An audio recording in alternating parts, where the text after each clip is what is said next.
day. Welcome back to Cross-Cultural Communications. Let me just show my screen. We are back here. All of the class details are here. All of our contact details are here. Most of you may have missed our class Facebook group. If you go into Facebook and search for business.topics, you will have our class group where you can share details. I expect to see all of your Google folder links with your projects and your reference material there to share so that your classmates can review and give you comments for improvement. Also, I'd like to point out that we are finished practically 80% of the projects, 80% of the class. Now we just have the final 20 marks coming. That is not required to be presented in week 14. It is required to be presented at latest week 14, so you can present now.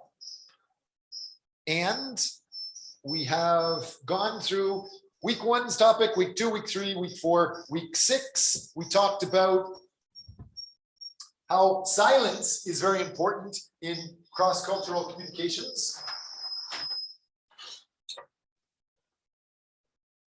And we've talked about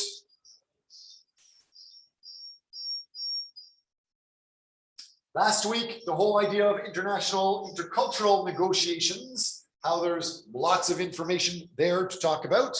If you guys wanted to review some of those details, a lot of them are in here. There's a negotiation process. There is site selection.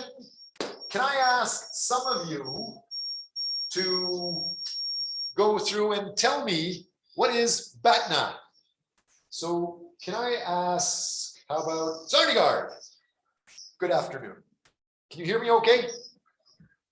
Yeah, but there's a kind of problem with hearing, because, you know, I don't know if it's the microphone.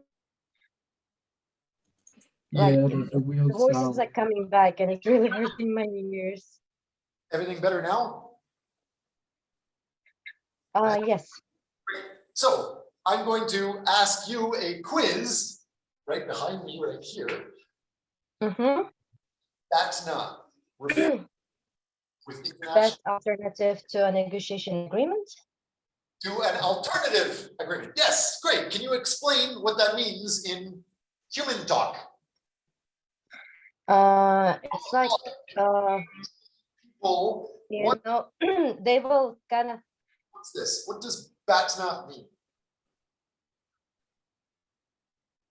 it's like most advantageous, like advanced talking, and like it goes to like if negotiation is gonna fail or goes to an agreement. It's how I understand. Okay, thank you. Can I get, how about Samaj, you were there. Would you be able to elaborate on BATNA? Yes, can you repeat the question one more time so I can make sure I heard it correctly? BATNA, B-A-T-N-A.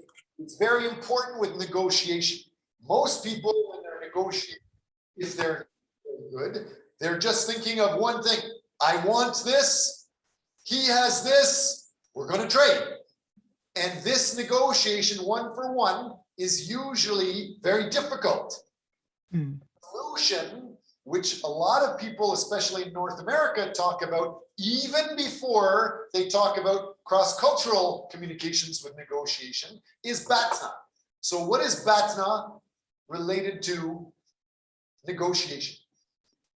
I see it as always making sure that you have like a backup plan, like a plan B or plan C and plan D, just in case if your initial negotiation, what your initial doesn't work for anyone else but yourself. It's good to always make sure you have a backup plan or multiple backup plans, just so that you're able to reach a mutual consensus. Okay, great. what does a backup plan mean? Uh, Explain that to a classmate. okay, so a backup plan is just, I don't know, like a backup plan, like an alternative. I guess that's the easiest way I could put it. Just make like different ideas support, to support your art, not argument, but like support your, I suppose is the way I can say that. Okay, so let's help. We're just reviewing last week's information. I wanted to point out what BATNA is, and so I'm going to jump forward to a future site. I think in the future it talks about that. Where's it here? First of all, this is slide 35, I believe, in our presentation. And this is talking about the Harvard negotiation project. Harvard says when you're doing negotiation, you need to be able to do this, this, this, this, this. Some of these things from Harvard, as always, are very good. Some of these are crap, terrible, and I completely disagree with. And hopefully you will disagree with also. For example, they say Chinese negotiators are very hard because they're not prepared. They're not really organized. If they're advanced negotiators, they will do more negotiation like them. That is absolutely wrong. You need to understand advanced negotiation to be able to understand international negotiation, each culture. So let's talk more about what is good with this. Overall, it is by Roger Fisher, William Ari, starting in 1981 with Harvard. And it's going through lots of details, mostly related to a fixed pi idea. And it says, generally, best alternative to best alternative to a negotiated agreement. What that is, it's talking about people are just thinking, I want this one thing, the other person has this one thing, there's only these one things, only that fixed pi. They're not realizing they can also provide this, or an alternative, or another thing. And the other person, the other party also has this, or this, or this, or another thing, many different things. The more you realize what could be involved, the better your chances with negotiation. Not just with your side, but especially the other side. So that's what they're talking about with the fixed pi. There's many things involved. Next, it's talking about the whole problem. Seen at a glance reveals that we all too often become embroiled in unnecessary and an argument over entrenched positions. Many deals have collapsed because the participants could not see the forest for the trees. They don't actually see what's happening. They're arguing about this because they want to build something else. And they don't realize that one thing they're looking for is small compared to other things. So they're only focused on small things. They're not looking at the bigger picture. And in other words, they fail to see the bigger picture. They're too focused on winning that small deal rather than making a mutually profitable agreement that might be able to help them going forward. The authors were first coining the term BATNA, which stands for Best Alternative to a Negotiated Agreement. The term essentially describes the need to conceive and create, develop not just backup plans, but many different alternatives and options in negotiation. So not even our best intentions to find these agreements necessarily come true. So it's best if we look for alternatives. So with that in mind, we've gone through and we've talked about some details. Let's go back up to the beginning. And we've gone through the idea of what negotiation is. This is just reviewing some details. Oops, way down, just a sec. We've talked about what negotiation is. We've talked about the definition. Intercultural negotiation involves discussions of common and conflicting interests between people of different cultural backgrounds who work to reach an agreement of mutual benefit. Basic details. Negotiation, what is it? We talked a little bit about this, how Some people think negotiating is trying to win in an argument with somebody else. That's generally a bad definition. Some people say negotiation is a means of getting what you want from other people. Maybe, maybe not. Some people say negotiation is gaining the favor of people from whom you want things. What do you guys think of that? Going forward, managing power and information, managing time and opportunity management, more of an art than science. Negotiation is selling.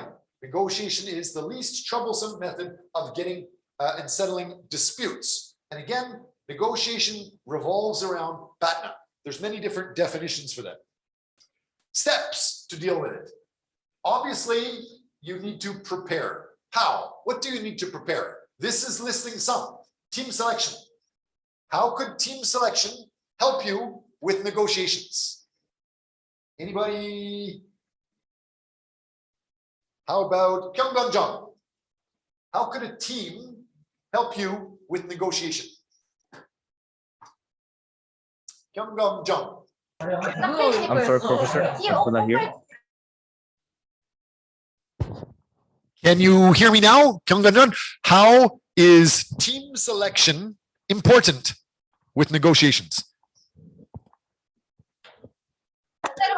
When building a team, there are I believe that there are diversity so that each person has different opinion, and when the opinions are gathered, it has how do I say, more powerful.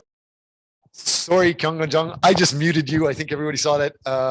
There's a lot of background noise where you are. So sorry, I will just expect that your response was perfect. Let's move on to another person that might be a little bit quieter, able to answer this. What about Arfin? Zubair, can you comment on how your team impacts how you negotiate? Arfin? Yes, Professor. I think the team is really important for negotiation because team will help to first understand the matter, and then just collect the right information to present on negotiation table. So to solve the problem or deal with that situation. So what does a team do? How does a team change just you negotiating by yourself?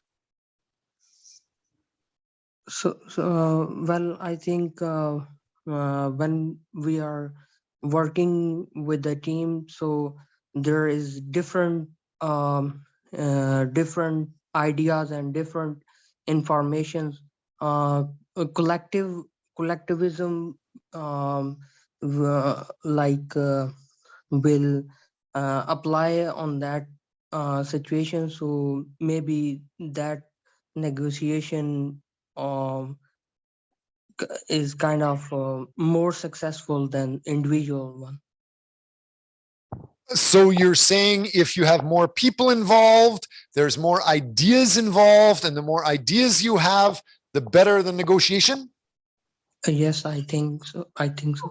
Okay, I see Maria is here. What about you, Maria? Can you comment about how is negotiation related to relationship building, or how opening talks? To relationship building, negotiation. I'm not sure. To like kind of social relationships. Sure. How does that change negotiations? I don't know. Are you It's better at negotiating with somebody that's close to you, or are you better at negotiating with somebody that's a complete stranger? maybe I'm thinking of an example right now. Maybe negotiation in social environments could be about so hey, what about going out for dinner tonight? Where do you want to go? That could be negotiation. Yes, it is a negotiation. Okay, what I was referring to with this is sometimes in business, when you're working with a company, you are negotiating with somebody that your company has been working with for 20 years. You know them very well. Your company works with that other company and you trust each other. You're both profiting from each other. Everybody's happy. Negotiating is no problem. You just say, I want another order, send it, we'll pay, make the payment. It's done, no problem. But when you're negotiating with somebody you don't know, you don't trust them. You don't know how much you should pay. You don't know what is a realistic payment. You don't know what you're going to get. There's a lot of questions about negotiation with people you don't know. So having a relationship sometimes is important. That's number one. And that should be pretty obvious, right, Maria? Yeah, so it's like better if you are like friendly to that person and you start having a social relationship with them in order to do business, I believe. Okay, good. That brings us to the next part. We're talking about cross-cultural communications. Many people say negotiators in the United States, they're just looking for that one deal. They want to buy that product. They want to get that product with the lowest amount of money possible, period. If you give them some sort of deal, they'll take it and they're gone. Some stereotypes of North Americans negotiating may be wrong, but that is a popular view. Those stereotypes are also popular when they're talking about Russian negotiators. They're saying that Russian negotiators, sometimes that stereotype, they are looking just for that one product or service. After they get it, they're gone. If they pay very low amount, because you hope to work with them again in the future, maybe they don't care, they're gone, and they might not work with you ever again. So that relationship, it depends on who you're working with. Can anybody think which countries are more focused on having a good relationship when you're doing business and negotiating? Especially East, like Asian countries like Japan, South Korea, or China. Good. Absolutely right. East Asian countries are very relationship oriented. And so they want not just that product or service, but they want to have a relationship with somebody going forward. Sometimes they might not even want the product or service. They just want a relationship with you because you are related to somebody else that they need to work with to get in. A lot of small companies or small business people, they're not able to supply big corporations unless you're big or connected. Maybe they will provide some service to you so that you are big and you have a relationship with Samsung or some other state-owned enterprise in Southeast Asia that can allow them to have bigger business. Great, perfect example. There's several things to talk about with this. The idea of how to make the agreement, who to make the agreement with, all of these details come into play. Make sure you're thinking about all of them. How do you prepare? Obviously, the more you prepare, usually the better. What about the site selection? Where you're going to negotiate? Whether you negotiate in Seoul, Korea, close by home, or you negotiate in Rio de Janeiro, wherever you're going to go. How does that change your negotiation abilities? What about Kim Min-jung? Can you comment on that, Kim Min-jung? How does your preparation impact negotiation, and how does the place where you negotiate impact negotiation?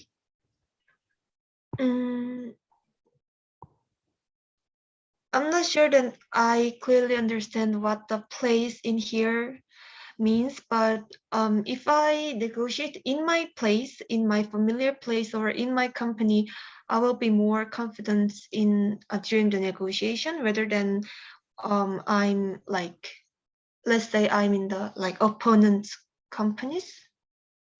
Right. If you are around your hometown, negotiating is much more comfortable for you. If you're on the other side of the planet, if you're on some other strange country, strange language, where you don't know what is normal pricing, it's a lot harder. Great. What about any other aspect of place? How could place change your negotiation abilities? Anybody? Can I add something, sir? I hope so. Let's say if I negotiate with you to get what I want, the place I'll choose will be, I'll try to research what your preferences are. Like, for example, let's say if you like coffee, let's say Belgian coffee you like, then I'll pick a cafe that has really good Belgian coffee, and I'll maybe ask you to meet there and have negotiation there. So you feel pleasure and maybe you have better mood at that moment, so I can get what I want. Like, it's kind of like surplus. Okay, what if the company you're negotiating with is from Brazil and that person that's managing it is from Rio de Janeiro? Will they want to go to Belgium or to Seoul Belgian coffee shop? That's what I mean. International site selection. Your competitor who you're negotiating with is from Brazil. How does the place change your negotiation then? Then maybe I'll try to find what atmosphere Brazilian people are comfortable with and bring them there. Because if I bring them to really quiet place, which may be not suitable for Brazilian people, then they feel awkward and uncomfortable. Then I don't think I can have a better negotiation. That's a good point. Make sure the other party is relaxed. That helps. That's kind. Good. Anybody else want to add to that?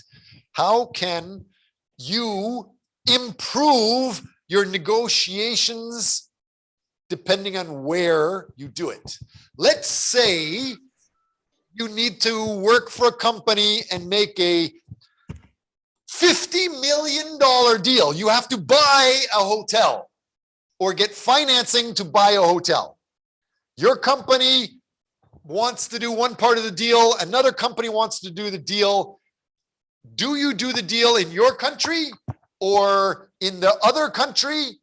Or maybe the hotel is located in a different country altogether. How does the location of where you do the negotiation change? It has to do a bit with like time and who has like leverage. For example, if you're doing it in your country, you have time to negotiate. Whereas if people are coming to that country, they have less leverage because they only have a certain amount of time to negotiate. So they may have to give in to your negotiations more because they have a restricted amount of time. Absolutely. If I'm in my hometown or my home city with my country, with my company, I can stay here for as long as I want. If our negotiation takes 1 day, no problem. 2 or 3 days doesn't make that much of a deal. But if the other people have flown because of a business deal, maybe they fly business class, very expensive, and they stay at a business hotel to look good, maybe, it's going to be very expensive. Every day they stay here, it's going to be very expensive. Maybe they bought their plane ticket that has to return on a certain day. And if they don't get a negotiation by that time, even though it's a $50 million contract, they may lose $15,000 on a plane ticket. Those small things will make a big deal. They may become more generous at the last minute so they can get to the airport and go home. Be aware of that aspect of site selection. And make sure that you're aware that there's many things. The team selection. Sometimes when I first came to Korea in early 1990s, came to Korea and China, I was helping Canadian companies expand into East Asia. And when I would fly into Korea, there's not many other foreigners or non-Koreans at all. No big deal. People were a little bit afraid to talk to me, but they didn't really change. When I went to China, however, I would be met at the airport by a big team. Sometimes more than 6 people or 10 people would meet me traveling alone at the airport. And then we would go not to the hotel, not to the company, but we would go immediately to some fancy restaurant. Why? Why do you think the number of people in the negotiating team impacts your negotiation? Is it better to be or with many people? I think they may have greeted you with so many people. Is it because of the fact that they wanted to show that many people on their team are on board and are glad that you're here to be able to negotiate with them? So like, hi, we respect you, we respect your opinion, and everyone on our team is on board and wants you to be here. Good. Yeah, that's one part of it. That's one. There's many parts of it, but that's one part. By showing that you really care, that helps the negotiation part. At the same time, it could hurt if you go to a local market and you want to buy a jacket and they say, okay, it's $1,000. And you start saying up and you turn around and start walking out, pretending you don't care. That salesperson's going to say, oh, $900. And you keep walking out, $800. Okay, I'll give it for $50. They keep giving you discounts the more you don't care. But at the same time, showing you do care for big negotiation deals makes a big impact. They will be more generous if they think you're kind or caring. That's one part of it. Good. What else? How else will the team impact you? I think that all the team members may select a team a member as a leader, by whom they all respect their decisions to get some decisions precisely, I think. I'm not really clear of what you're saying. Having a big team, okay, maybe if I go, I might make a misunderstanding. But if 5 people go, we will definitely understand. I will be able to take my understanding together with somebody else's understanding and another person. It makes things clear. Is that what you mean? I think one member should be work as the team leader. This will be better in a negotiation team. So if you go to negotiation and you only have one person, it's easier to negotiate. Okay. I don't need to care what other people say. Okay. So one person negotiating might be easier. Good. I think. In some ways that is true.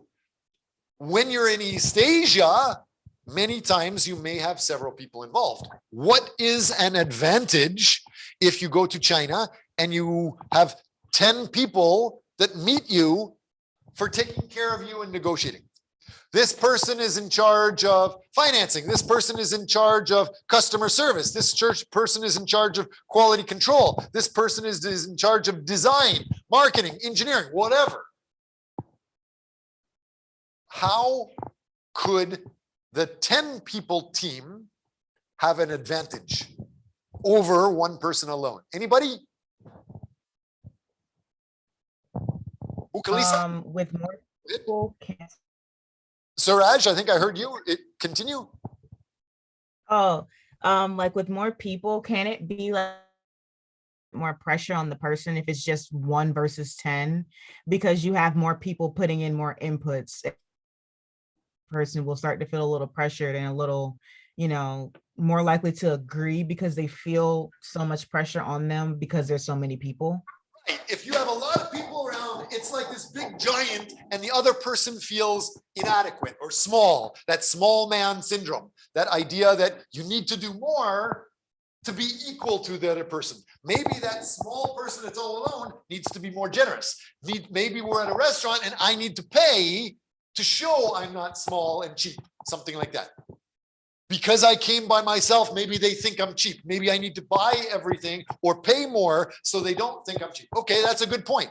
Anything else? If the team is from this society where you're going to negotiate, I mean, if you have the team from that society, it will be better to persuade the opposite side because they know their culture. I mean, their culture is similar, so they can persuade easy the opposite side. So if I come from Canada and I'm negotiating with somebody in Korea, I should try to bring many Korean staff from my company Yes. or hire Korean consultants to join my Yes. my team to help me better understand them. Good, that's a good point too. Yes, let's get back to the idea that there's 10 people, one from engineering, one from design, quality control, whatever, and they show up. What if, again, Harvard style says you're not supposed to have emotion. They say separate the people from the emotion or the problem. I want you to now realize, forget that. Consider emotion. I'm not saying be emotional. I'm saying consider emotion. Because if there's 10 people and one person starts saying, I know you want to buy this hotel, but the hotel, although it's $50 million, we need to have all these water jet skis and the motorboats. Even though the motorboats are only like $5,000, $10,000 each, we want to make sure you include all 10 motorboats with the $50 million deal. And I say, no, sorry, we can't pay extra for that. I thought that's included. So far, not emotional. But then she starts kind of screaming and crying. I'm going to get fired if I can't do this. And she starts really crying. What are you going to do? How does that screaming and crying impact you in the negotiations? I think you will just agree, try to agree because you want peace.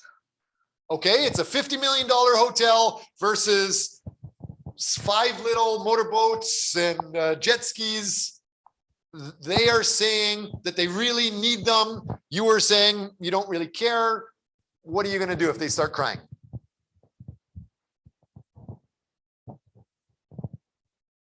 You're from New York. You come here to buy this building, to buy this hotel. They're from Korea. Any ideas? They're crying. So how does that change you? I wasn't clear about that. I feel like after everything, after the crying or getting emotional, everything is gonna get intense and like you're gonna start feeling more feelings, like you're gonna have like emotions and you're gonna start like paying attention more to what they want from you, and they try to negotiate on that, even if it's like big deal or small. They're just because they are making it like very emotional and important, you're also gonna start paying attention to that small detail. Okay, good. But again, what we were talking about is just the team.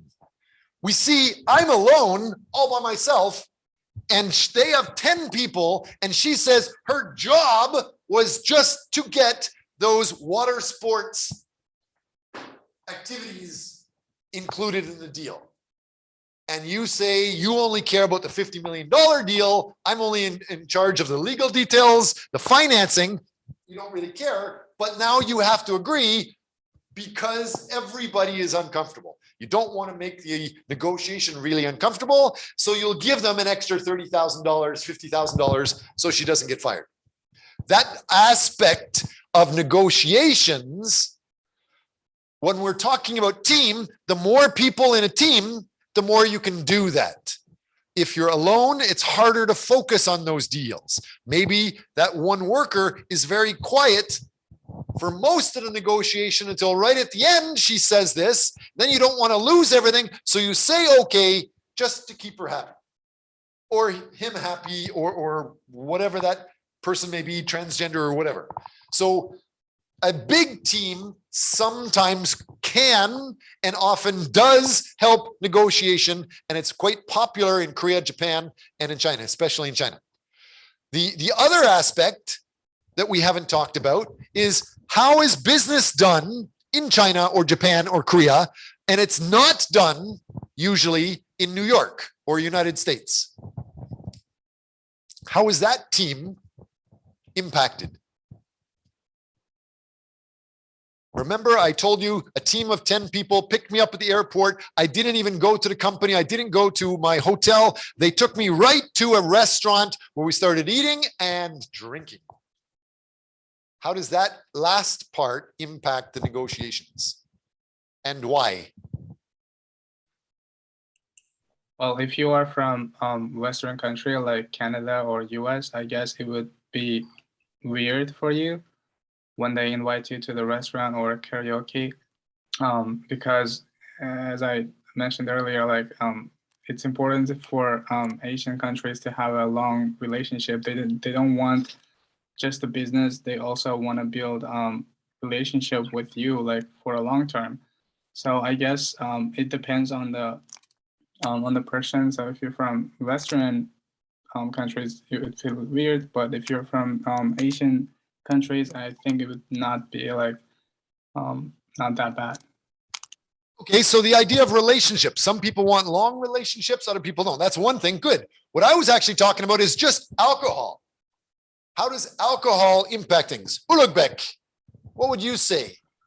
Do you negotiate with alcohol very well? Do you think it's important in China or in Korea? Ulugbek, are you here? What about Kim Solmin? What would you say related to the importance of alcohol? How alcohol affect? You know, I think you do not usually drink with strangers. You drink often. You drink with the person that you feel close to. So the circumstance you gave to me is you met this person who you are going to negotiate, and you just go straight to the bar and drink together. As Jasur was it the last guy who was talking about? As he mentioned, that can be one scenario, but the other one I think can be you feel more close together, and then it's not like, oh, I'm going to negotiate with him and I'm going to get what I want, but like it can be both win-win way. If I'm sitting down with my friend drinking, he becomes my friend, so I'm not going to cheat him. I will be more generous with him. I'll take better care of him during the negotiation. Good. That's part of the reason for alcohol with negotiations being so popular in East Asia. Yes. Anything else? How many drinks can you drink? Get crazy, Mr. Kim. Yes, sir. How many drinks can you drink if there's 10 people here and this person says, okay, one shot, you have a one shot. Then the next person says, okay, me too, one shot. How many drinks can you drink before you start losing your ability to negotiate well? I do not count how many glasses I drink, so I cannot answer to that, sir. We need to take him drinking. Okay. A normal human being usually can't avoid getting drunk. Usually, the more they drink, the more difficult it is to lie or to have tricks. So the truth of the negotiation details come out. So some people, generally the Chinese, are famous for using drinking to get to know the truth of the negotiation. What is their bottom line? What are they prepared to do? Why do they need it? You can't really hide or change those things very well when you're drunk. So alcohol is a tool to get to the truth and the best parts of negotiation. What about international negotiations? I hope you have never have international negotiations where you're from one country and the other team is from another country, because I have, and if things fall down, where do you go to resolve arguments? Does anybody know? If a negotiation fails, how does that get managed? Number one, that team. If your team doesn't agree with the other team, where do you go? What do you do if an international team, you're from Samsung, the other company is from some place in New York, some big company, where's it going to be negotiated? How are you going to manage that? When the contract was signed, when you were drunk in Beijing. Any ideas? ICJ. Okay, ABC, would you like to explain that to the class? International Criminal Court of Justice? Yeah. What is that? International Court of Justice. Okay, what is that? How can I say? When things done within South Korea, you have to go to South Korean court. But when it become international parties issue, it cannot resolve in how can I say, local law. So it has to appeal to, it goes up to the International Court of Justice, and it looks at it with international law. Okay. I'm just going to fast forward because we're not. Sorry, I think I can't hear. Somebody is trying to say something. Okay. sir, if say a couple of things related to law.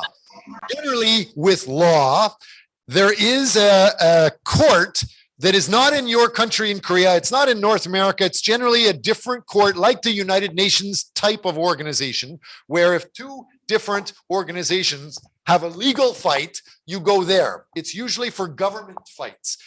However, when you try to use that for $1 million deal or whatever the deal is, there's a lot of sort of tricks. For example, you can't just go and tell the other party you're negotiating with, let's say I'm negotiating with company X. I can't just go to company X and say, you have to now go and argue with this international criminal court or international Hague at this day.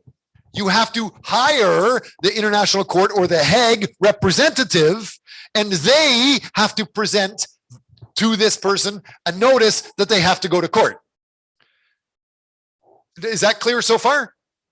So you can't communicate directly anymore. You have to get that international court to give them the notice that they have to go to court. Next, that's very hard. Finding that person in The Hague is hard because that person must specialize in your specialty and specialize in that country. Next, you have to be able to get somebody that's going to be able to represent them in that city where your company X is. And that's going to be very, very hard. And then that person needs to go to the door of company X, knock on the door and say, here is a notice from some international court that you need to follow. A trick is if you just say, hi, who are you? And they say they're from the court, say, sorry, they're not here, and you don't open the door, they can't sue you. So that's just one aspect. International negotiations can be complicated. Do you understand that?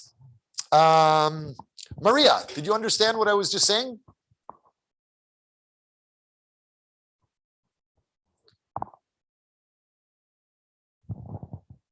You guys still there?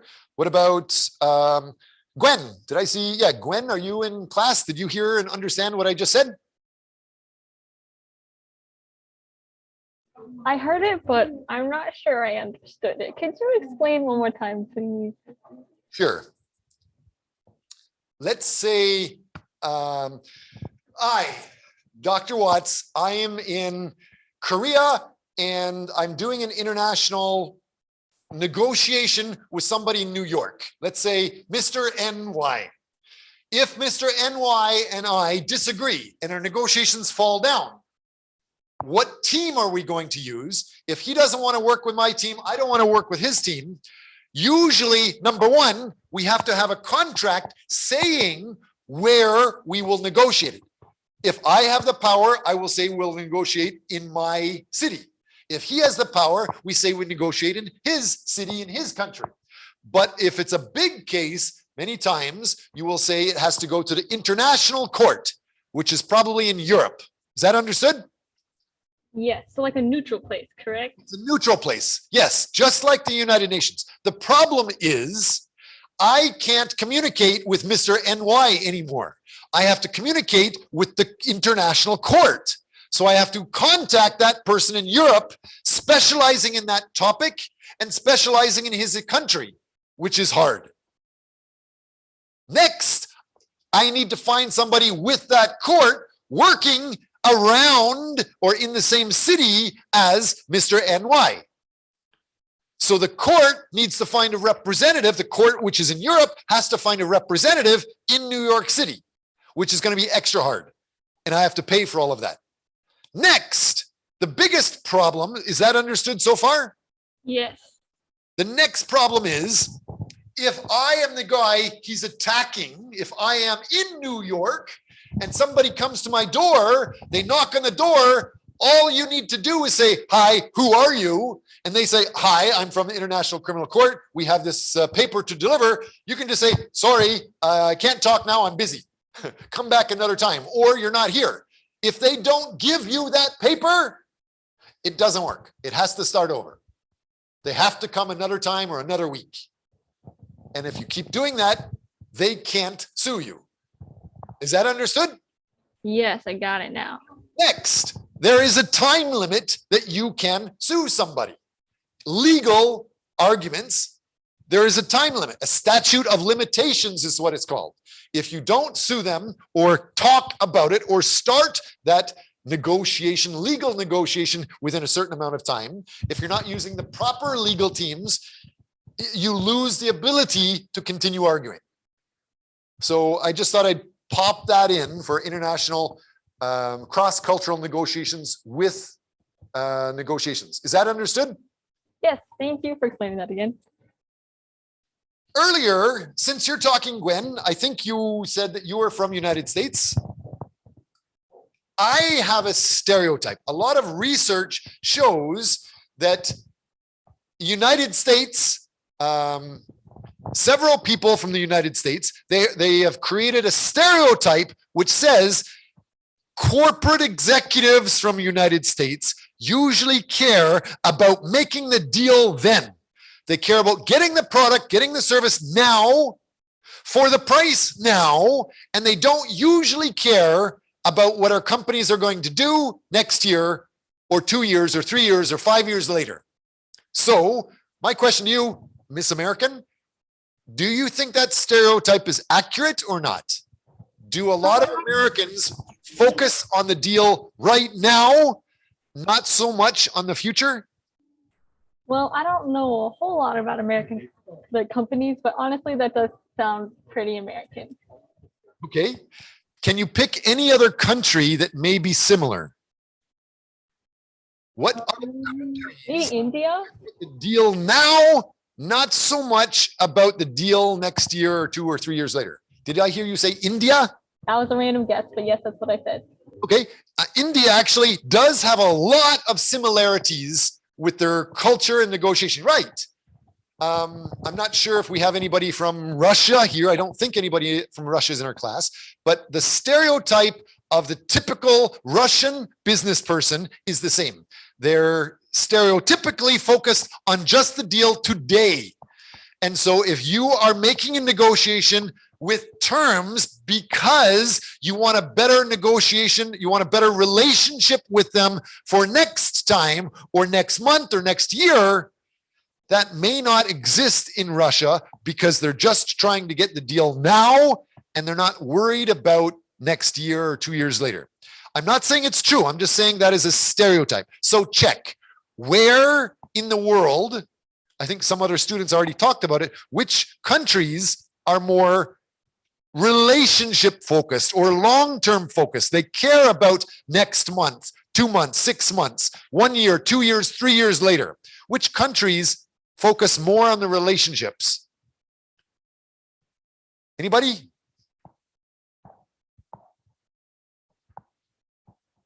Kevin, Johnny? Go ahead. Whoever started to speak, go ahead. Please continue. Yes, I think China really care about their relations. I heard that they have Guanxi culture. They provide like products with no profit, and they get benefit later for future. Oh, okay. I haven't known many companies giving away things for free just for the future, but it could be true. And yes, absolutely. East Asian cultures, China, Japan, and Korea are more interested in relationships typically than the North American company or the Russian company. Good. Thank you for talking about that. So that has been clear. Any questions about any of these yet? I have a question Sure. for ICJ. Actually, like that's for how can I say? It's for negotiation failed. Most of time, they just finish in domestic court, not go to the international court because that's in the business. That's not for state to state. For I mean, the ICJ is not for the business. It's for the country to country. So in most case, I think it's not able to go to the international court. We should do it in domestic court. That's partially, thank you for commenting about that. That's partially correct. There is an international court that individual people can use. And generally, if you are a person, a Korean person, and you have a legal fight with somebody in United States, even if your contract says you're supposed to have your deal managed in one country, you could still try to take them to the international court, which is generally using the Hague. And there is an international court for individual people to use. So there is one. Yes, I hope that clarifies. Okay, I see that. Thank you. What about back to the relationships and opening talks? Why is this important? Why should we even write down opening talks when we're talking about negotiating? Because it's important, like how you present yourself or how you start a conversation, whether it's negotiating or just in general. It's important of how you start things. From Texas, I need to get, back to my ranch and my steers. Hurry up, I'll pay you $100,000. I'll pay you $50 million to the hotel. Yes or no? Is that a bad stereotype? Yeah.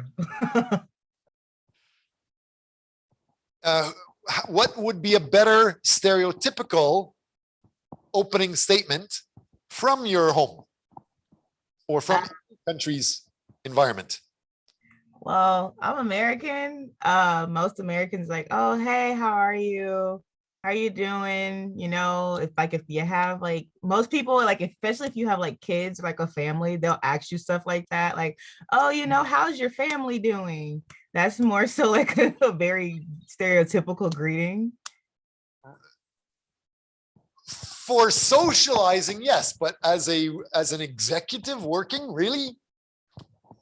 I mean, I don't really know too much about negotiations with businesses, but I feel like it would be kind of similar, not like getting too personal, but like just asking how they are and just creating like small talk just in general to kind of relax and get the mood going, I guess, like a nice relaxed area. Since we have, 20 different countries represented in our group, whatever we have you heard this comment that business is business, personal is personal? So personal and business are separated.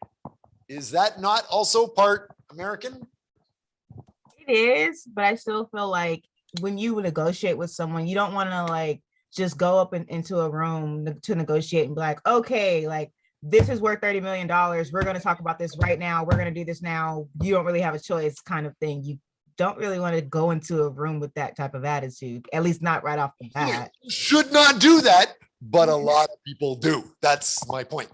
Okay. So in general, opening talks are far more important. Let's see if I can show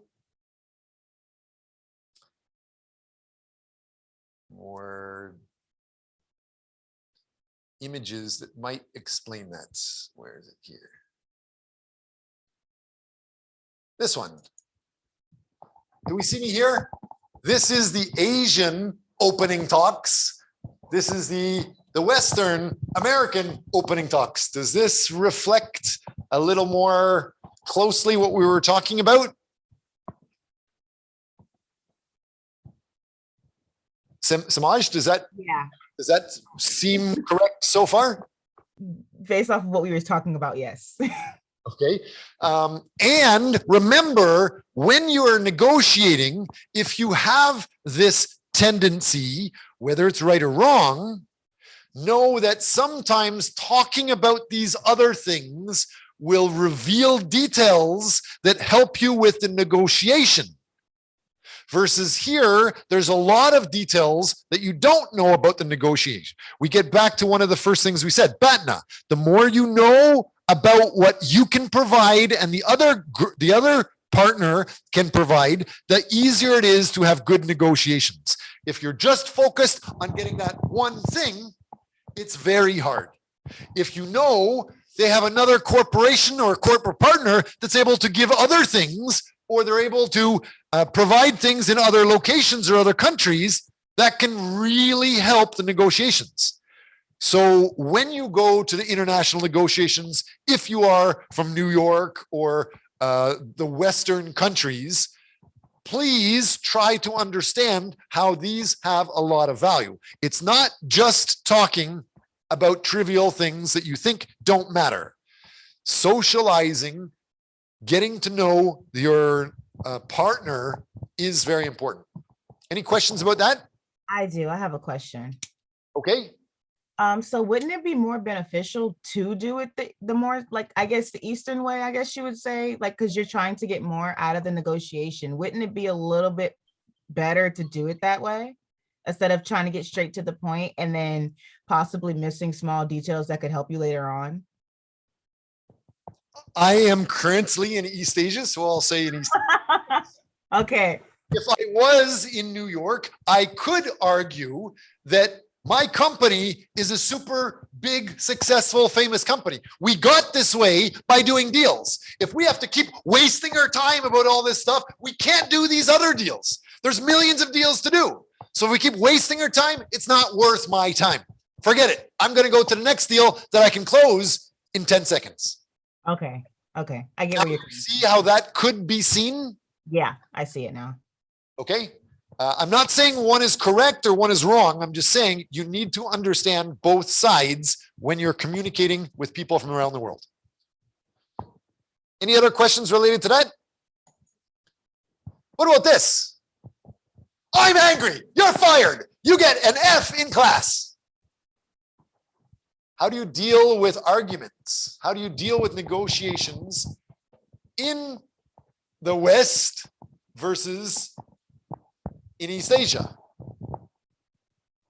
Japan stereotypically is famous for not being able to say no. Do you like my contract? They'll say, yes, yes, yes. I like your hand and I like how you have a contract on paper. But at the back of their head, they're saying, no, there's no chance I can sign that. But they don't say no verbally. In East Asia, saying no or saying you don't like something can be considered very bad. It could be a loss of face. How serious is it? It's so serious that many laws are created that you could go to jail for simply saying something's not good. In North America, if we were talking about New York or Texas again, you could say Coca-Cola is better than Pepsi. Well, Pepsi sucks compared to Coca-Cola, for example. That statement could be very popular in North America. They have the challenges, the taste test challenges, saying one is the winner, the other is the loser. Those statements are illegal in Korea, illegal in many parts of East Asia. Why? Because anytime you directly harm the image of somebody else or some person or organization or company or even their product, you could go to jail. That is guilty of defamation. If you harm the image or the reputation of somebody else, that is illegal. So be careful about how you manage simple ideas of negotiation or disagreements. How about Kevin Jani? Did you understand what I was talking about? What is defamation? Yes, I do. Could you summarize it to the class? Yeah, sure. now as you have said, now it's like in Asia it's different. We cannot publicly talk about any product, or we cannot just say like we don't like that product, but it's not like that in other countries, Western countries. That's what I got to understand. Okay, just a crazy side note. Some of my research, I found this so shocking, that I researched and I found out if this person right beside me was a, let's say there's two people beside me, the whole class full of people, and I take this knife and I stab and kill this person, they're dead on the floor, blood everywhere. And I stab you in the arm, and you stand up, you start screaming, and you tell everybody, get out of here, run for your lives. Professor Watts is crazy. Anything the matter with that? Kevin, Johnny? You're trying to save the life of all other students. You got seriously hurt, and you're telling them to run because Professor Watts went crazy.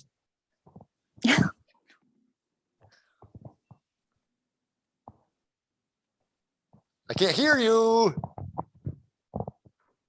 Is that no? Is that a problem? I don't think so. You would go to jail for up to 7 years for Yeah. you look bad. Even though I stabbed you and you're bleeding, maybe you don't have an arm to work with, you could go to jail because you made me look bad. So be careful.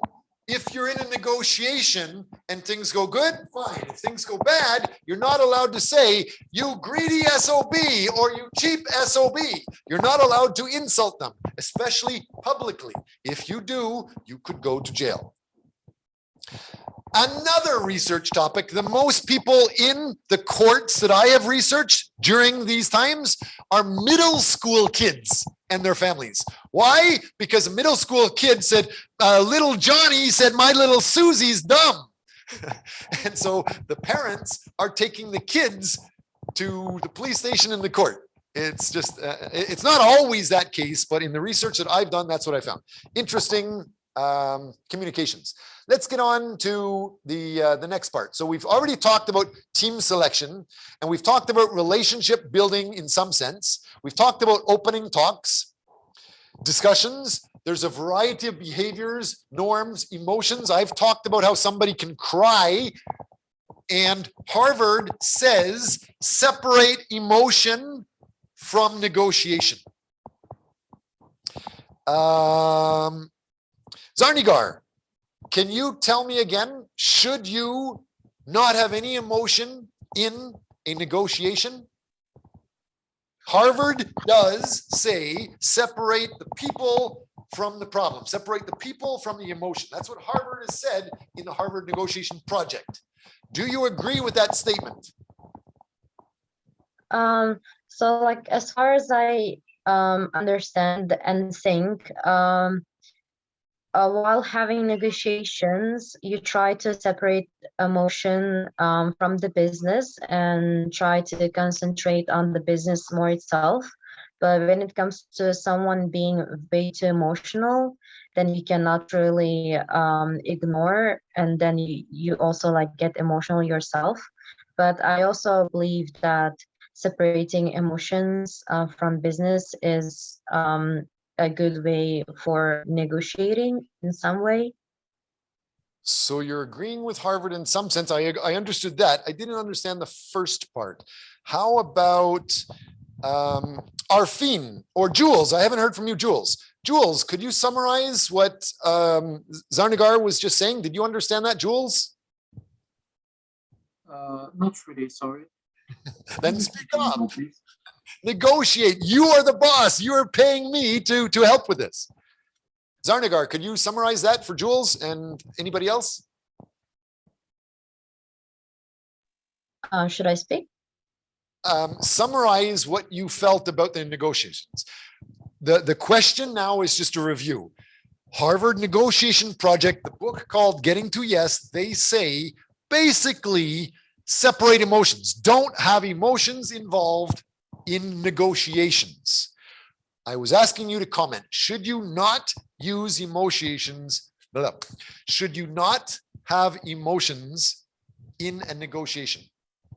What were you Yeah, saying? I said yes, I agree that not putting emotions into the business, and because it helps you to focus on getting to the perfect negotiation that you're looking for. But I also mentioned that if the partner or someone that you're negotiating with is being way too emotional, that you cannot ignore their emotions, and you also start feeling emotions in sort of way, like we talked about a person who suddenly starts crying because they're not getting what they want. At that part, that you cannot just sit emotionless, because someone crying or being emotional affects to the negotiation process. But overall, I said yes, not involving emotion. Yeah. Overall, you said keep emotions out of negotiation. Is that clear, Jules? Yes. Do you agree, Jules? Yes, I agree. Oh, you guys don't listen to anything I'm saying. What was I just doing? You were using emotions to try and make me feel uncomfortable, I think. And are you going to feel uncomfortable? Would you do more if I your paper in class or your essay, your report, and you gave it to me and I started basically crying that you don't listen? What would you do? Would you not do more work on your paper? I would do more work in my paper, but right now I know it's fake, so. But my point is, I completely disagree. Harvard says negotiation should not be connected with emotion at all. I am telling you, negotiation is a tool. The location of where you negotiate is a tool. How many people come to the negotiation is a tool. The clothes you wear and your facial expressions in negotiation is a tool. Many of these things are a tool which could help or hurt negotiation. You need to learn how to manage them. With negotiations and emotions, sometimes crying or being extra happy has a big impact on your negotiations. Again, let's go back to forget the crying. I want to buy this jacket, and you go to the store, they say it's this price. And I say, sorry, can you give me a discount? They give you only a little bit of a discount. I say, sorry, it's still too expensive. Thanks anyway. I start to walk away. What are they going to do? They're usually going to lower the price, right? So emotions does impact it. If I start saying, oh, that's crazy, it's way too expensive, I can't afford it, and start walking away, that will change the negotiations. You can get advantages depending on how you use the tool of emotions. Is that clear, Jules? Yes. Yes, I think you're right. Great. So overall agreement. Close negotiations properly, expect delays, get tax and legal advice. As I was saying, the whole idea of where you're going to disagree should be written into the agreement. A lot of people say, don't make problems. If we just want to buy this hotel and they're going to pay for, that $50 million, let's just sign it and run. We should be happy. But that idea of legal advice is important. Where you're going to argue if there is an argument. What you're going to do if there's an argument. If you argue, even if you go to court, who's going to pay for the court and the legal costs? All of those details can be very, very significant. Think about those things if you are in a significant negotiation. Next, common negotiation mistakes. Hopefully you guys can see this. We're almost out of time. On Friday, we have another class that we're going to be talking about negotiation as well. On Friday, we will actually be, now that you guys have studied negotiation for 2 different classes, there is, or part of 2 different weeks, a week and a half, this Friday, if all goes well, we're going to be bringing in another person to negotiate or talk about negotiations with you. He's from India, but he has been working in Mexico as a professor there for a while. Hopefully that's going to help. But what are some negotiation mistakes? Talk about it now. Get ready for talking about it with him. When you are making negative initial impressions, if you initially think the person's very rich and they can afford this, any idea of what the research says about that? I can show you later in this slide. Hopefully you've read these slides. Research from Berkeley has shown that rich people change their action with negotiating. Any guess of what they do? Mukalisa or Jung Minjin, do you think rich people will be more generous, or are rich people not generous and really cheap in negotiation? What do you think? Any guess? It depends on person, how maybe they are rich. Since their maybe grandfather is rich and he spent a lot of money usually, then they will generous. And someone who really save money and become rich, they don't really generous. It depends on person. Okay, the Berkeley research was actually done by Berkeley classes of students, and they researched not just one person, but many people. And they were saying on average, the wealthy people change how they're negotiating. For example, if you're playing a game, you guys, I hope you understand the board game Monopoly or any type of regular game. And you say, everybody's equal when we start. It's fake money. It's not real at all. But we're going to give each person $500 to start playing this game. That's normal. But during a game with the research, they start giving some groups, group A gets $1,000 and group B only gets $100. They found that the people with lots of money, the rich people, change their behavior. So what do you think? Do rich people give more money away, or are they cheaper on average? Any guess there? I think that they are cheaper because of they acting as a cheaper person, they are becoming rich.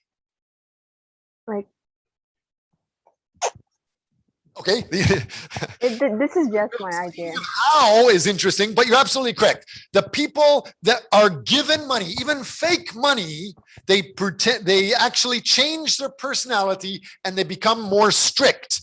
They think because I have more money, I start to think it's fake because it's a game, but they actually start to feel like I am more successful than you. Because I'm more successful, I'm better than you. And you need to pay more to work with me. So you need to pay more. And usually the people with less money tend to become more generous and give the money away easier. So I'm not saying I believe it, but I am saying that there is research that has proven that. If you're negotiating with people that are rich, they may be more difficult to negotiate with than just a regular person or a poorer person. So keep that in mind. That's just related to first impressions. Failing to listen and talking too much. I make a lot of these mistakes. That's why from the very first day, I beg you guys to talk more than me. The more I can hear from you, the more I know what you are interested in. Right now, it's really surprising because I'm talking a lot to an empty class. I don't even know if anybody's online listening anymore. Please talk more. Tell me what you're interested in. Tell me what you've done with your project, how you're developing your project, and each week as we go through, you know the weekly topics. If you present something related to the weekly topic, I can give marks away. I can give you bonus points. You can get up to 10 marks for the participation. So please talk more. That idea of talking more. Sometimes it's too bad. I am doing too much talking, too much in class. Please pay attention to that. Overall, though, it's saying listen. For sure, there's a lot of value in listening to what the other person's saying. You've already listened to me lots. So we are on this slide. We will come back. We'll talk, if we have time, more about this next class, which is Friday. And there is a chance that we'll have another special guest speaker talking to us about negotiation. Otherwise, I'd like to point out that in our class folder, where is it here? If you go through, we are on week 10 talking about this, but if you go up to the top, it gives you the link to the class materials. If you go into the class materials folder, you'll see that there's a lot of files. Here is one file for week 12, week 11, week 10, we're talking about this. Week 9, we talked about the emotions, negotiations, but there's several different files, several different, anyway, there's many articles related to negotiation. Please check those. If you can start sharing those in class, you might be able to get extra points. Definitely share your folders, your files in Facebook, our class group, and comment on the other teams' ideas for improvement. Any questions before class is completely stopped?